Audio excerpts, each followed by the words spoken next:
রবিবার পর্যন্ত মুর্শিদাবাদের জিয়াগঞ্জ ও আজিমগঞ্জ পৌরসভার অন্তর্গত আজিমগঞ্জ সদরঘাট প্রাঙ্গণে অনুষ্ঠিত হয়েছে সারা রাত্রিব্যাপী ঐতিহ্যবাহী কাল ভৈরব উপাসনা ও উৎসব। আজিমগঞ্জ অনুশীলন সমিতির পরিচালনায় এবছরের পুজোর মূল থিম ছিল সত্যম শিবম সুন্দরম। ভাগীরথীর পাড়ে গঙ্গাকে সাক্ষী রেখে দূর দূরাস্ত থেকে আগত অসংখ্য দর্শনার্থীদের উপস্থিতিতে বৃহস্পতিবার বিকেল 4টেয় শুভ উদ্বোধনের মধ্য দিয়ে উৎসবের সূচনা হয়। সন্ধ্যায় অনুষ্ঠিত হয় কাল ভৈরব পুজো এবং গভীর রাতে হয় মহা হোমযজ্ঞ। পুজোর পরবর্তী দিনগুলোতে সারা দিনব্যাপী শিশু কিশোর কিশোরীদের অঙ্কন প্রতিযোগিতা, নৃত্য প্রতিযোগিতা, প্রসাদ বিতরণ এবং স্থানীয় ও বহিরাগত শিল্পীদের অংশগ্রহণে বর্ণাঢ্য সাংস্কৃতিক অনুষ্ঠান অনুষ্ঠিত হয়।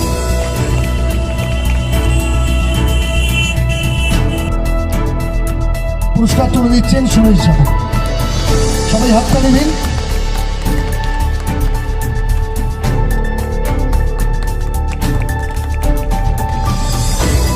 সৌরাশিস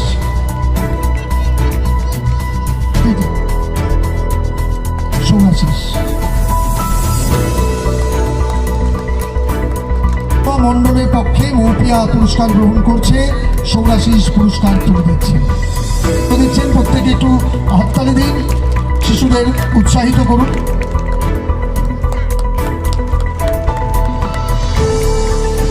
সমস্যা মায়া ছিল।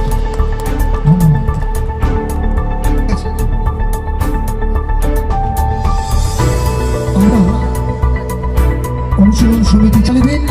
শ্রুতির পুরস্কার রাখা থাকলেও অনুশীলন সমিতির অন্যতম সদস্য অলোক পুরস্কার তুলে হাতে পুরস্কার তুলে দিচ্ছেন তপন মিত্র।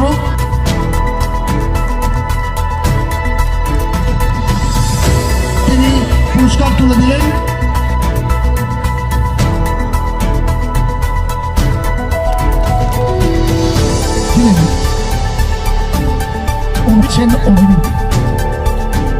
উৎসবের শেষ দিনে রবিবার সন্ধ্যায় মনোমুগ্ধকর সঙ্গীত পরিবেশন এবং সমস্ত কন্টেন্ট ক্রিয়েটর, স্থানীয় সাংবাদিকদের বিশেষ সংবর্ধনা অনুষ্ঠান এবং স্থানীয় বাসিন্দাদের ও আগত সমস্ত দর্শনার্থীদের প্রসাদ বিতরণ ও প্রতিমা নিরঞ্জনের মধ্যে দিয়ে 4 দিনের এই ধর্মীয় ও সাংস্কৃতিক মিলন মেলার সমাপ্তি ঘটে।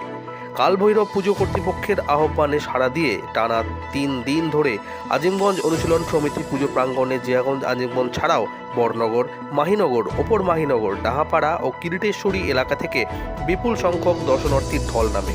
এই পুজোর উদ্দেশ্য, সাম্প্রতিক বার্তা ও আগামী দিনের পরিকল্পনা নিয়ে পুজো কর্তৃপক্ষ কি বললেন শুনে নেব তাদের মুখেই। আজিমগঞ্জ থেকে ছবি কাম্বলির রিপোর্ট, বাংলা নিউজ।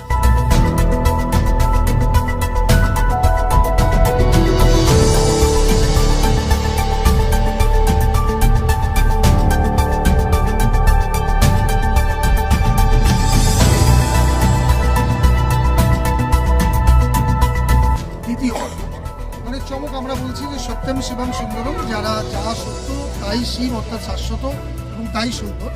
সেই কারণে এবার আমরা ট্রিবিউট জানিয়েছি এবছরের অন্যতম শ্রেষ্ঠ সুন্দর দৃশ্য মহিলা ক্রিকেট দলের, ভারতীয় মহিলা ক্রিকেট দলের বিশ্বকাপ জয়কে, এবং তার সাথে আমরা আমাদের বাঙালির যে ঐতিহ্য, যে জাতি গরিমা, আমাদের সংস্কৃতি, তাকে শ্রদ্ধা জানিয়েছি। জন্মশতবর্ষে আমরা স্মরণ করেছি ঋত্বিক ঘটক, সুনীল চৌধুরী এবং সুকান্ত ভট্টাচার্য। বিষয়টা হচ্ছে যে আমরা বারবার অনুশীলন সমিতির তো একটা দীর্ঘ ইতিহাস আছে, সেটা আমরা প্রত্যেকেই যারা অন্তত আমাদের স্বাধীনতা আন্দোলনের যে চর্চা যদি বোধ আমাদের মধ্যে থাকে সেটা আমরা জানি।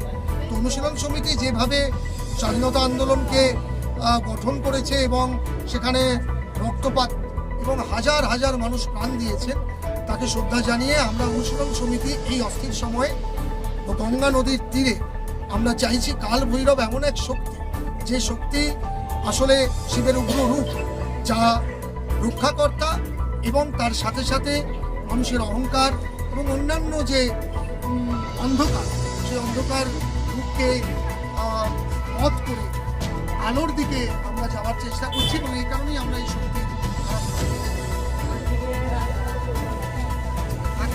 বাচ্চাদের নাচ হলো, আঁকা হলো, তারপরে আজকে প্রাইজ দেওয়া হলো, আর কি হবে, প্রসাদ দেওয়া হবে, সম্বর্ধনা হবে।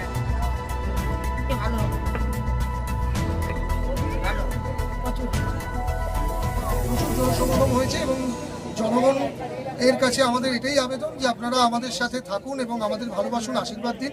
কারণ আমাদের এই পুজো পরিবেশ রক্ষা থেকে শুরু করে আমরা যে সংস্কৃতি রক্ষা এবং আসলে আমরা বলতে চাইছি যে প্রত্যেকের মধ্যেই ঈশ্বরের যে চেতনা, সেই চেতনা বিরাজমান, প্রত্যেকেই এক এবং অদ্বিতীয়।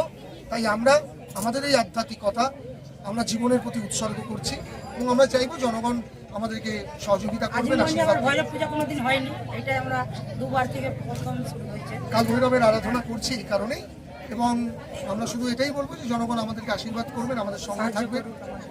জয় জনগণ, এটাই আমরা বলছি। বার্তা একটাই, বার্তা হচ্ছে এই পুণ্যভূমিতে দাঁড়িয়ে ভাগীরথীর তীরে আমরা একটাই কথা উচ্চারণ করতে চাইছি যে আসুন আমরা আমাদের যে ঐতিহ্য, যে সংস্কৃতির, তাকে রক্ষা করি এবং বিশ্বাস করি সবাই সমান, এক এবং অদ্বিতীয়। সেই কথাই কাল ভৈরব যে শক্তি এবং আমরা জানি যে প্রকৃতি, তো সেটাও একটা শক্তি। শিব এবং তার যে শক্তি, এদের যে যৌথতা, তাতেই বিশ্ব ব্রহ্মাণ্ড চলছে। আমরাও যদি সবাই মিলে একসাথে ভালোবেসে শান্তির সাথে বাঁচতে পারি এবং আমাদের জাতি গরিমাকে ফিরিয়ে আনতে পারি একজন ভারতবাসী এবং বাঙালি হিসেবে, সেটাই আমরা সেই বার্তাটাই দিতে চাই।